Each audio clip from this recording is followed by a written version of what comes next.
Hello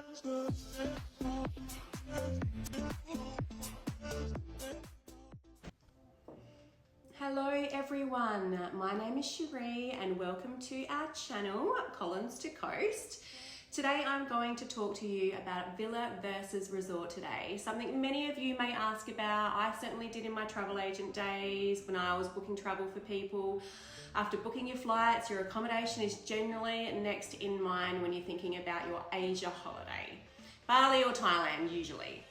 I've worked in the travel industry for many years, about 15 years, and the accommodation is really the hardest decision, even when you're booking your own holiday. It could make or break your trip, really, it could. I've been to Bali ridiculous times, over 18 or something. I've actually lost count. But every time we book, we still have these questions. What location do we stay? Do we want space and privacy?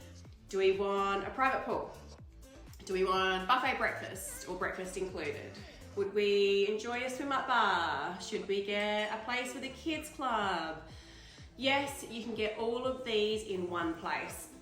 A resort that has a private pool villa, all of the amenities that are included in a 4 or 5 star resort on the beach, beautiful location. However, the cost to stay in these places is very expensive.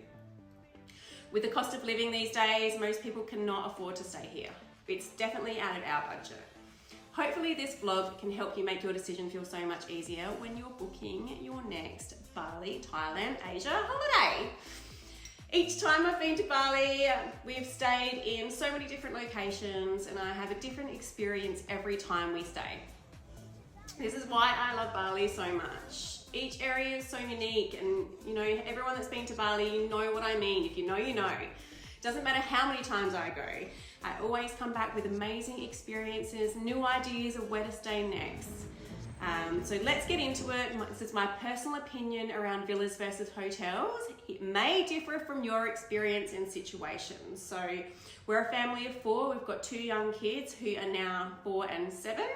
And I'm going to base this on our most recent trip, in particular, the one that we did in 2023. In the past, we generally choose to stay in a villa, purely for the fact that I love a private pool. So especially in our younger years, when we were child-free, we didn't have to worry about the safety aspect of an open plan villa. As our family is growing, I've been more inclined to stay in hotels due to the convenience of having everything on our doorstep. So this includes 24-hour room service, restaurants on site, buffet breakfast, doctors, which is very important if you've got babies in a foreign country. It's just having all of that on your doorstep. I feel that most resorts that are in our price range were closer to the beach, which was a must for us because I actually love exercise and a beach walk in the morning on holidays.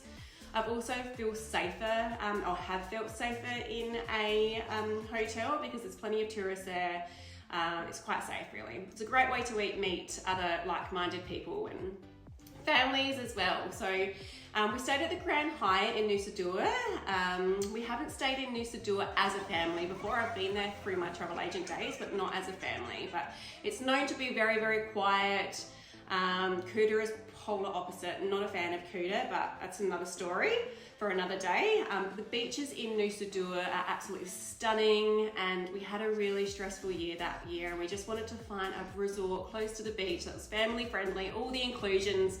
This one ticked the box. So it had a kids club, which was a standout for me. The kids were obsessed with the rabbits and the activities, and they actually visited the kids club 2 hours a day. It was free, which was amazing, and it was the perfect opportunity for Tom and I to go sneak off for a massage or a coffee and just have 2 hours of peace in the morning, which makes a difference while you're on holidays. The Grand Hyatt has so many pools. The gardens are absolutely beautiful, but really great for families. There was slides, which my son loved. Like I said, the gardens were actually stunning, and the buffet breakfast was so good. The staff were great at the Grand Hyatt. My kids are very outgoing children, and the Grand Hyatt just made us feel welcome and comfortable in every way. I think it's just the Balinese people in general. The only negative really is the cost of the food and drinks was and it's always more at every resort where you stay really. It's obviously cheaper than sort of Australia prices, but still more than what you would pay elsewhere. The rooms were quite small, we were on top of each other, we had no privacy from the kids. The next room up, it was not in our budget really, it just goes up crazy when you start going to higher standard rooms. Couldn't wait to get to our villa in Canggu. In Canggu, we booked a location that was a short walk from La Brisa. So we haven't stayed in this area before, but I actually loved it. I love Canggu, the restaurants were great in Canggu. We also required a villa that had closed-in living, as our kids are not great swimmers back in 2023, a couple of years ago. And this one seemed to tick the box. So we ended up booking the Villa Sea Garden. Even though our villa didn't come with breakfast, we did have kitchen facilities, so we could just make our breakfast if we wanted. There was a range of restaurants close by. There was an acai bowl breakfast bar sort of close by, and we also use Gojek, which is like Uber Eats. We use that regularly staying in a villa. It's super convenient and affordable. You don't even need to leave the villa if you don't want to. But at one point we even used Gojek to pick up nappies and groceries. So convenient. So you just download the app and away you go, just like Uber Eats really. The villa was so spacious. We even threw our baby a third birthday party and had some family and friends over to celebrate. I will do a short video on her birthday, but it was amazing. We got a cake for her, we got some carved coconuts. It was just a small little celebration, but watch this space because we've had a few events in Bali. We got married in Bali, got engaged in Bali, birthdays in Bali, so I might do a vlog around events in Bali. But I felt like I was home when I was in the villa. I felt like I was on holidays but home. I felt, so relaxed. So many restaurants close by. We had the privacy of our own pool. The kids had enough space to run around. We had chemists close by if we needed any medical supplies. You can get a doctor anyway in Bali if you need. In my personal opinion, I enjoyed staying at the villa over the resort for this particular trip, and I think trips in the past and future. I enjoyed having a large space to relax and having my own private pool again, having restaurant choices that are so cheap and affordable in Canggu at our doorstep. It was great. You can generally use Gojek where you are anyway, so convenient when staying in a villa or a resort.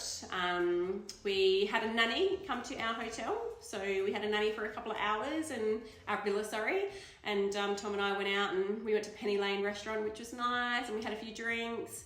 Look, I did love the Grand Hyatt Resort. I thought it was beautiful and I would stay at a resort again. However, I keep coming back to a villa as my personal preference, especially when I think about our most recent trips.